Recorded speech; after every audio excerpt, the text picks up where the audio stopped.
আজকে আমরা semester 4 B Ed practicum নিয়ে আলোচনা করব। Course 1.4.8 B knowledge and curriculum.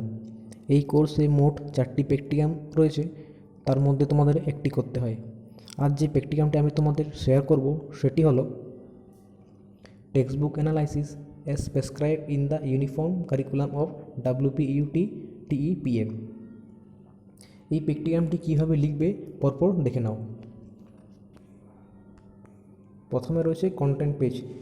দেখো এখানে মোট 5টি পয়েন্ট রয়েছে। প্রথমে রয়েছে ইন্ট্রোডাকশন, 2 নম্বর রয়েছে meaning of text book analysis, তৃতীয় রয়েছে importance of text book analysis, third objective of text book analysis, 2 নম্বর পয়েন্ট রয়েছে procedure of text book analysis, 3 নম্বর রয়েছে criteria wise text book analysis, তারপরে external factors, internal factors, suggestion, discussion আর reference.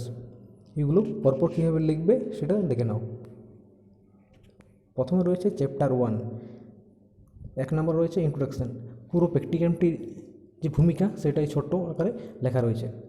তারপরে লিখবে পাঠ্যপুস্তক টেক্সট বুক কী সেটা একটা ছোট্ট আকারে লিখবে।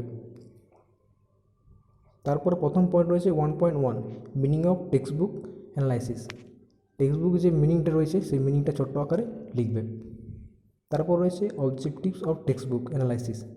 কী কী অবজেক্টিভ রয়েছে টেক্সট বুক অ্যানালাইসিস করার জন্য সেগুলো পয়েন্ট আকারে লিখবে। থার্ড রয়েছে 1.3 importance of text book analysis. কী কী গুরুত্ব আছে টেক্সট বুক অ্যানালাইসিসে সেগুলো পয়েন্ট আকারে পরপর লিখবে। 2 নম্বর চ্যাপ্টার কী আছে, procedure of the text book analysis. কীভাবে এই টেক্সট বুক অ্যানালাইসিস হয় সেটা এখানে লেখা আছে। তো প্রথমে দেখা হয় 2.1-এ লেখা আছে criteria of text book analysis. এটাকে আমরা দুভাগে ভাগ করেছি, এক্সটার্নাল ফ্যাক্টরস আর ইন্টারনাল ফ্যাক্টরস। এক্সটার্নাল ফ্যাক্টরসে দেখো cover page, back cover page, paper size and quality, size spacing in letters, size and thickness of the book, binding, margin, paragraph এসব দেওয়া আছে। Internal ফ্যাক্টরসে রয়েছে কন্টেন্ট, ল্যাঙ্গুয়েজ, ওরিয়েন্টেশনাল ফ্যাক্টরস ইত্যাদি। এরপর সোজা 3 নম্বর চ্যাপ্টারে চলে এসো, যেখানে criteria wise text book analysis দেওয়া আছে।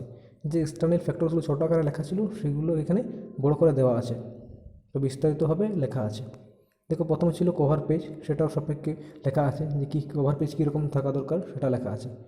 দ্বিতীয়ত আছে বুক কভার পেজটা কীরকম হবে সেটাও লেখা আছে। তৃতীয় রয়েছে পেজ সাইজ অ্যান্ড কোয়ালিটিস। একটা বইয়ের মধ্যে পেজের সংখ্যা কত হবে, তার কোয়ালিটি কীরকম হবে সেটা লেখা আছে। নেক্সট পেজে আছে size thickness of the book. যে শ্রেণী অনুযায়ী বই তৈরি করা হয় সেই শ্রেণী অনুযায়ী বইয়ের যে থিকনেস, সাইজ কীরকম হবে সেটা লেখা রয়েছে। তারপরে দেখো বাইন্ডিং অ্যান্ড ইটস নেচার, তারপরে মার্জিন, প্যারাগ্রাফস। নেক্সট পেজে রয়েছে price of the text book, পাঠ্যপুস্তকের কীরকম দাম হবে সেটা লেখা রয়েছে। তারপর লিখবে কন্টেন্ট, ল্যাঙ্গুয়েজ, ওরিয়েন্টেশনাল ফ্যাক্টরস। তারপর রয়েছে 3.2.4 প্রেজেন্টেশন অফ দ্য কন্টেন্ট পেজে কী কী লেখা রয়েছে সেগুলো। তারপর রয়েছে অ্যাসাইনমেন্ট।